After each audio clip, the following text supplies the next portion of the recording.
officials still refuse to accept the will of the American people. Maryland Democrat Senator Chris Van Hollen rushed to Dulles Airport this morning to fly to El Salvador, potentially using taxpayer dollars to demand the release of deported, illegal, alien MS-13 terrorist. The Democrats and the media in this room have continually and wrongly labeled Kilmar Abrego Garcia as a Maryland father. I read a story about this. It's Maryland father, Maryland father. They don't mention he's a member of MS-13, who is a designated terrorist group, one of the most violent gangs in the world. They don't mention he's an MS-13 member. They don't mention he's an El Salvadoran citizen being held by the country of El Salvador. El Salvador makes that decision. Now the courts said we got to facilitate. We'll facilitate, but El Salvador has full authority on this. Again, do you plan to return him? Well, I'm supposed to not suggesting that I smuggle a terrorist into the United States, right? It's always how can I smuggle? How can I return him to the United States? Like, I smuggle him into the United States, or what do I do? Of course, I'm not going to do it.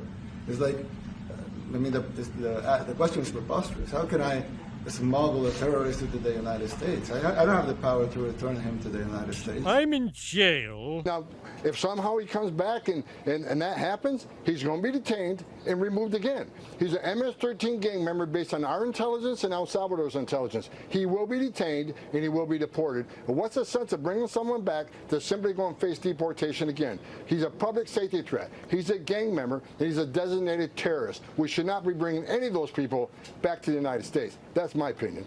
I mean, look, here are the facts, just so we're clear, and I think Tom Homan did a good job of laying them out.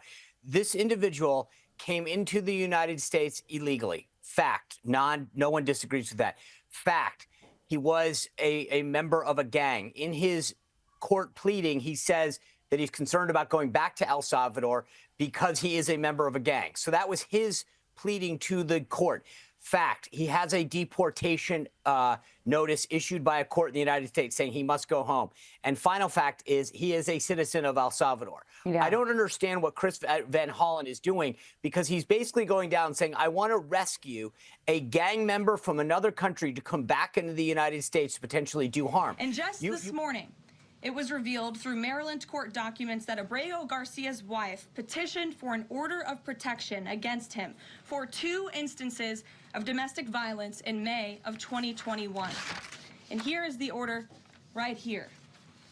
The court ordered that the respondent committed the following acts of abuse. Once in May of 2021, assault in any degree.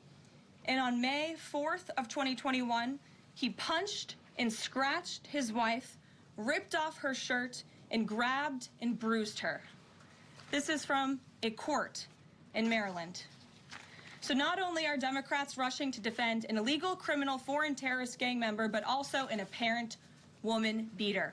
I care about every victim of crime. So that he can use my taxpayer money to fly to El Salvador to bring back someone that's not even an American citizen. This is my 5th such speech to Congress. And once again, I look at the Democrats in front of me, and I realize there is absolutely nothing I can say to make them happy or to make them stand or smile or applaud. Nothing I can do.